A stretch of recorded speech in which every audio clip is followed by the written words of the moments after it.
పిఠాపురంలోని church దర్గాలో పవన్ కళ్యాణ్ ప్రార్థనలు, రాజకీయ పార్టీ అధినేతగా సర్వమతాలు సర్వధర్మాల పట్ల సమన బాధ్యత వ్యవహరిస్తాను, అన్ని మతాలు ధర్మాలు బాగుండాలని ఆకాంక్షిస్తున్నానని జనసేన పార్టీ అధినేత పవన్ కళ్యాణ్ అన్నారు. కాకినాడ జిల్లా పిఠాపురంలోని చారిత్రక ఆంధ్ర బాప్టిస్ట్ సెంటనరీ చర్చిని, కొత్తపల్లి మండలం పొన్నాడలోని బషీర్ బీబీ దర్గా బంగారు పాపమ్మను మంగళవారం ఆయన సందర్శించి ప్రార్థనలు చేశారు. నా దేశం నాకు సర్వమతాల పట్ల సమాన విశ్వాసాన్ని కలిగి ఉండడాన్ని నేర్పిందంటూ ఆయన మాట్లాడారన్నటువంటి వార్తని హైలైట్ చేశారు. ఇప్పుడు తెలుగుదేశం పార్టీ కార్యకర్తలపై వైకాపా ఎమ్మెల్యే అనుచరుల దాడి, 3 రాజధానులపై ప్రశ్నించినందుకు దాష్టీకం అంటే ఎన్టీఆర్ జిల్లా Nandigama MLA Vaikapa MLA Mondithoka Jaganmohan Rao, MLC Arun Kumar అంచెలు Telugu Desam party కార్యకర్తలపై రాడ్లు కుర్చీలతో దాడి చేశారు.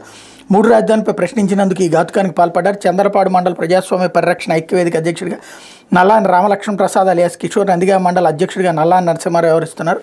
వాళ్ళు అడిగినటువంటి సందర్భంలో ఈ దాడి జరిగిందన్నటువంటి వార్తని హైలైట్ చేశారు. ఇకపోతే జైల్లో కేజ్రీవాల్కు నిద్రలేని రాత్రి, పడిపోయిన చక్కెర స్థాయి, ఇంటి భోజనానికి అనుమతి, మద్యం కుంభకోణం కేసులో జ్యుడిషియల్ కస్టడీలో భాగంగా తిహాడ్ జైల్లో ఉన్నటువంటి ఢిల్లీ ముఖ్యమంత్రి అరవింద్ కేజ్రీవాల్ సోమవారం రాత్రి కేవలం కొద్దిసేపు మాత్రమే నిద్రపోయారని, ఆయన రక్తంలో చక్కెర స్థాయి తీవ్రంగా పడిపోయిందని మంగళవారం జైలు అధికారులు వెల్లడించారు. కేజ్రీవాల్ అర్ధరాత్రి వరకు సెల్లో అటు ఇటు తిరుగుతూ కనిపించారు. కొద్దిసేపు ఆయన కటిక నేలపైనే పడుకున్నారని చెప్పారు. మంగళవారం ఉదయం ఆయనకు టీ, 2 బిస్కెట్లు అందించి మరోమారు వైద్య పరీక్షలు నిర్వహించినట్టు చెప్పారు.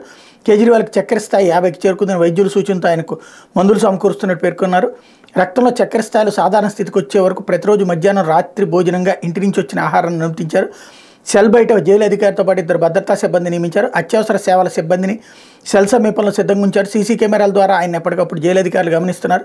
జైల్లో ఆయనకు ఓ పరుపు దుప్పట్లు 2 దిండ్లు సమకూర్చినట్టు సమాచారం అన్నటువంటి వార్తని హైలైట్ చేశారు. లేకపోతే జనం మధ్య పవన్